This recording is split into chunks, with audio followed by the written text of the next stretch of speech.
Saudi Arabia's King Salman, R., meets with U.S. Secretary of State Mike Pompeo in Riyadh on October 16, 2018. Pompeo arrived in the Saudi capital for talks with King Salman on what happened to missing journalist Jamal Khashoggi.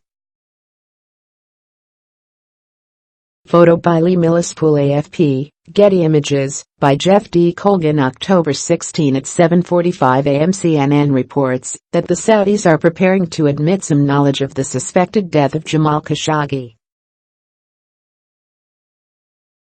Pressure is mounting on the Trump administration to impose sanctions on the Saudis. How much does the United States need to worry about the Saudi response? The Saudi government issued a strong statement on Sunday that if it receives any action, it will respond with greater action. Some prominent voices in Saudi Arabia are going further, calling for actions in the oil market against the United States. Khashoggi, a Saudi dissident living in exile in the United States, disappeared after entering a Saudi consulate in Turkey. Saudi officials initially denied involvement, but few experts believe them. Last week, 11 Republicans and 11 Democrats on the Senate Foreign Relations Committee signed a bipartisan letter, using the Global Magnitsky Act, to advise the Trump administration to sanction Saudi officials. What is the Global Magnitsky Act, and why are U.S. senators invoking this on Saudi Arabia? In response, Turki Aldakhil, general manager of the Saudi-owned Al Arabiya news channel, wrote an aggressive op-ed on Sunday. He argued that, if the United States imposes sanctions, it will stab its own economy to death.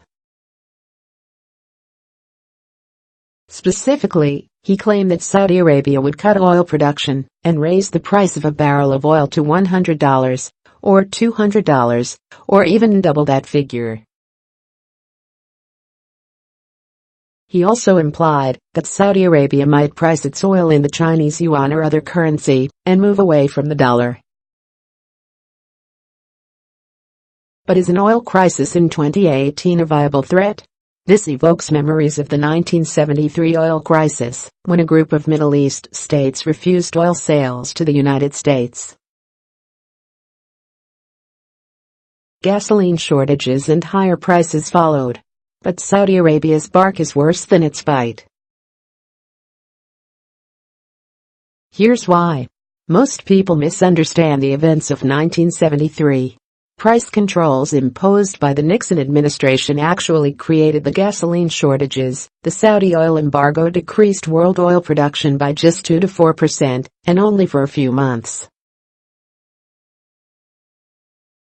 Even more importantly, a lot has changed since 1973. Back then, the oil market functioned mostly on long-term contracts. Today's more flexible global oil system mostly uses spot markets, meaning a buyer can easily find oil from another country.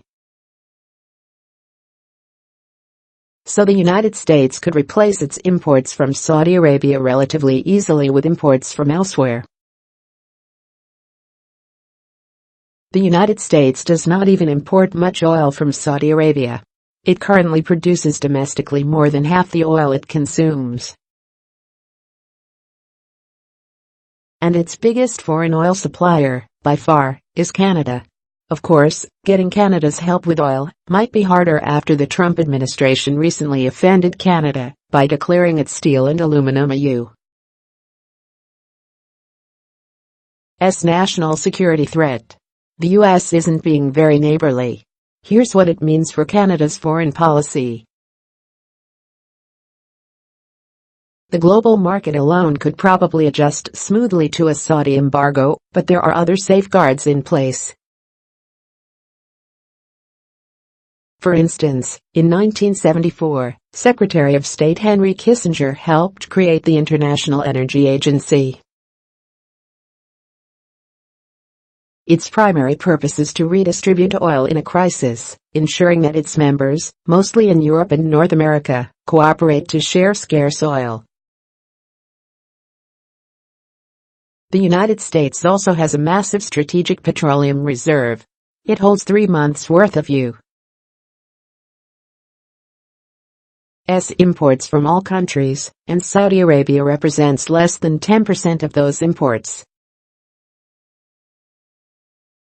If needed, the United States could calm market jitters by releasing oil from the reserve.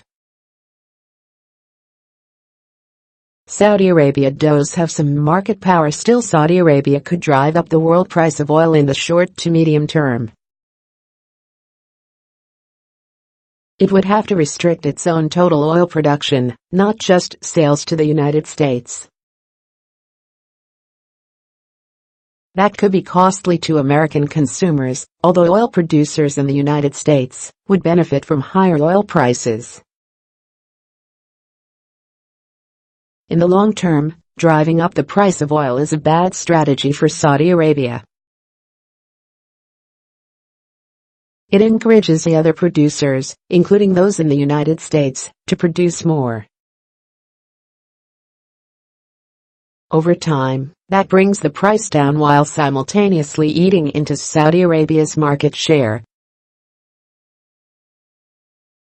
And higher volatile oil prices have another effect. They encourage consumers to consume less oil by buying hybrid cars or switching to alternative fuels.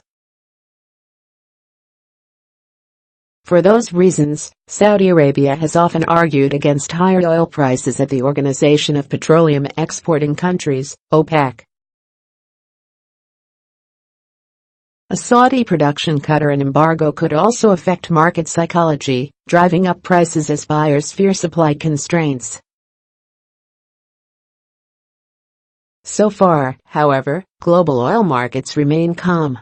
After Saudi Arabia's statement and Turki Aldakhil's op-ed were published, oil prices did tick upward Monday, but by less than 1%. Market psychology also adjusts quickly to events. Even during the 1991 Gulf War, when prices spiked in anticipation of the U.S. war with Iraq over Kuwait, they quickly settled down. Within a few weeks, oil prices returned to their pre-crisis levels. Overall, the United States has little to fear from Saudi Arabia's oil policies, and while Saudi Arabia could take other steps, like halting arms purchases, experts say this would inflict only minor damage on the U.S. economy. Indeed, with its ongoing war in Yemen, the Saudis needs those weapons more than the United States needs to sell them.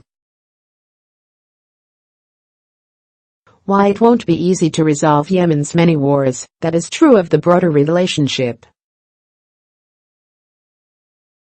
The United States is Saudi Arabia's guarantor of military security, as it proved with Operation Desert Shield in 1990.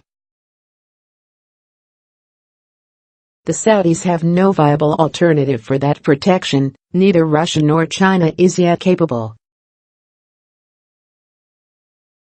The United States could let Riyadh know, in blunt terms, that protection is conditional on Saudi behavior. The Trump administration can afford to express its disapproval of recent Saudi actions, and not just on the Khashoggi disappearance. Saudi Arabia's military incursion in Yemen's civil war and reckless behavior toward Qatar and others are cause for global concern. But research shows that the Trump administration has reason to be careful not to go too far. The United States could live without Saudi Arabia, but it would be costly. A positive relationship between Washington and Riyadh can help minimize interstate conflict in the Middle East and keep a lid on volatility in global oil markets. A positive relationship would be easier, of course, if the Trump administration nominated an ambassador to Saudi Arabia. Jeff Colgan, an expert on oil politics, is the Richard Holbrooke Associate Professor of Political Science and International and Public Affairs at Brown University. He is author of Petroaggression: When Oil Causes War. Follow him at Colgan.